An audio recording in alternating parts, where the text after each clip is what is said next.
अस्सलाम वालेकुम। Welcome to our channel जिमरत नॉन ऑफिशियल। आज मैं एक नए टॉपिक के साथ हूँ जो कि है हमारा केमिस्ट्री का टॉपिक है। ठीक है, क्लास 9th केमिस्ट्री का टॉपिक है। जो सबसे पहले तो इसकी हम बात करें केमिस्ट्री की डेफिनेशन की बात, तो सबसे पहले आपको ये शॉर्ट क्वेश्चन में भी पूछा जाता है और लॉन्ग में भी पूछा जाता है। शॉर्ट में किस तरह से आएगा, शॉर्ट में इस तरह आ जाता है डिफाइंड केमिस्ट्री आ जाएगा आपको। ठीक है, और अगर हम लॉन्ग क्वेश्चन की बात करें तो वो defined chemistry, right the note on branches of chemistry. ठीक है, ये अलग से 8 मार्क्स का आता है। ये 4 मार्क्स का बहुत कम आता है, ज़्यादातर 8 मार्क्स का पूछा जाता है। और इसके अलावा ये शॉर्ट में इस तरह से पूछा जाता है जैसे वो कह देंगे डिफाइंड फिजिकल केमिस्ट्री, या इस तरह से आ जाएगा डिफरेंस बिटवीन द इनऑर्गेनिक और ऑर्गेनिक केमिस्ट्री। और ये मोस्ट मोस्ट मोस्ट इम्पॉर्टेंट है, ये बोला short defined organic chemistry and inorganic chemistry. तो अब हम ब्रांचेस ऑफ केमिस्ट्री से पहले तो इसके इंट्रोडक्शन के बारे में थोड़ा सा देखेंगे, या कह लें कि आप डेफिनेशन ऑफ केमिस्ट्री के बारे में देखेंगे। जैसे कि आप देख सकते हैं इसकी सेकंड लाइन में इसकी डेफिनेशन है, the branch of science which deals with the composition, structure, properties and reaction of matter is called chemistry. ठीक है, ये केमिस्ट्री की डेफिनेशन हो जाएगी। और इसके बाद हम ब्रांचेस ऑफ केमिस्ट्री की अगर बात करें तो ब्रांचेस ऑफ केमिस्ट्री में जी आपके यहाँ पे 3 आपको ब्रांचेस नज़र आ रही हैं, जबकि इसकी ब्रांचेस जो हैं वो ज़्यादा है। वो इंशाल्लाह हम नेक्स्ट जो है वीडियोस में डिस्कस करेंगे। ब्रांचेस ऑफ केमिस्ट्री में सबसे पहले तो आ जाता है जी फिज़िकल केमिस्ट्री। अब फिज़िकल केमिस्ट्री क्या है?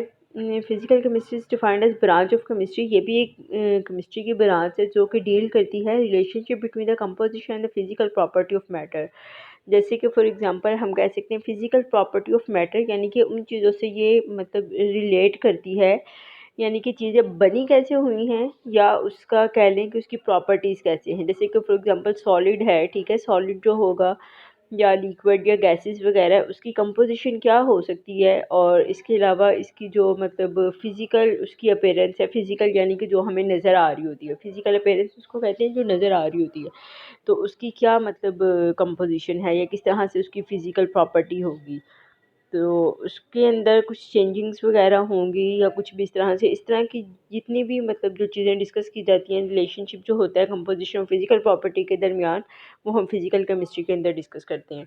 तो आगे हम पढ़ लेते हैं क्या लिखा है। The property such as structure of atom और the formation of molecule, behaviour of gases, liquid, solid and study effect of the temperature और रिडक्शन, रेडिएशन और matter are study under this branch. और इस ब्रांच में मैंने वही पहले discuss किया है कि हम क्या करते हैं कि हम बिहेवियर को डिस्कस करते हैं कि गैसेस का बिहेवियर कैसा हो सकता है, उसकी कंपोजिशन कैसी हो सकती है, उसकी फिजिकल अपीयरेंस कैसी हो सकती है। इसके अलावा लिक्विड के बारे में हम डिस्कस कर सकते हैं, सॉलिड के बारे में डिस्कस कर सकते हैं। इसी तरह अगर नेक्स्ट ब्रांच की बात करें तो वो आ जाता है जी आपका ऑर्गेनिक और इनऑर्गेनिक केमिस्ट्री।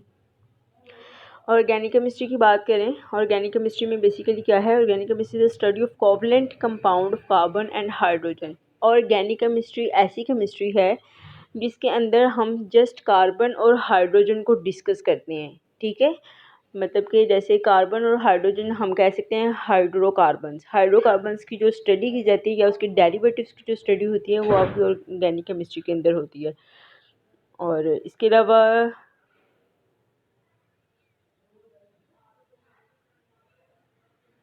और इसकी स्कोप की अगर बात करें तो ये बेसिकली पेट्रोलियम, पेट्रोकेमिकल्स वगैरह और फार्मास्यूटिकल इंडस्ट्रीज़ वगैरह में ऑर्गेनिक केमिस्ट्री का बहुत ज़्यादा यूज़ होता है, वहाँ पे इसकी ज़्यादा अच्छी स्कोप है।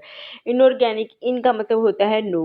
ठीक है, ऑर्गेनिक केमिस्ट्री मैंने पहले बताया है कि ऑर्गेनिक केमिस्ट्री तो वो है जिसके अंदर हाइड्रोकार्बन्स की स्टडी की जाती है, उसके डेरिवेटिव्स की। हाइड्रोकार्बन्स कौन से होंगे?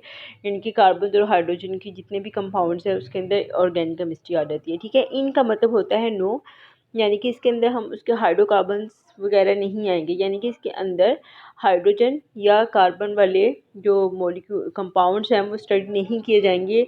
उसके अलावा बाकी सारे इसके अंदर होंगे, जैसे कि उन्होंने बताया है। आप देखिए, inorganic chemistry deals with the study of all elements and their compounds except those of compound carbon and hydrogen and या हाइड्रोकार्बन एंड देयर डेरिवेटिव्स, यानी कि हाइड्रोकार्बन्स के डेरिवेटिव्स, हाइड्रोकार्बन्स वगैरह इसके अंदर डिस्कस नहीं किए जाएंगे। इसके अलावा बाकी सारे इसके अंदर कंपाउंड्स आएंगे। It has application every except of the chemicals industry such as, यानी कि ये ग्लास का जो होता है उसके अंदर इसका मतलब ज़्यादा इस्तेमाल है। सीमेंट वगैरह, सिरेमिक्स, मेटलर्जी, जिसके अंदर जो एक्सट्रैक्शन होती है मेटल्स की और से हम एक्सट्रैक्ट करते हैं, उसके अंदर इनऑर्गेनिक केमिस्ट्री को हम ज़्यादा डिस्कस करते हैं।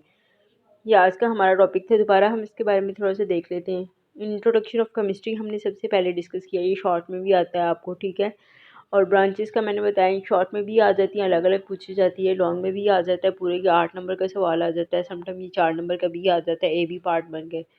और जो सबसे मोस्ट इंपॉर्टेंट है इसके अंदर वो है आपका इनऑर्गेनिक और ऑर्गेनिक केमिस्ट्री का डिफरेंस। मोस्ट इंपॉर्टेंट है, वो अक्सर पेपर में पूछा जाता है। इसके अलावा कोई चीज़ आपने अगर पूछनी हो या जो चीज़ आपको समझ ना आई हो तो काइंडली आप मुझे कमेंट करें। इंशाल्लाह I will try my best कि मैं आपको अच्छे से अच्छी तरह से गाइड कर सकूँगी। ओके, अल्लाह हाफिज़, थैंक यू सो मच।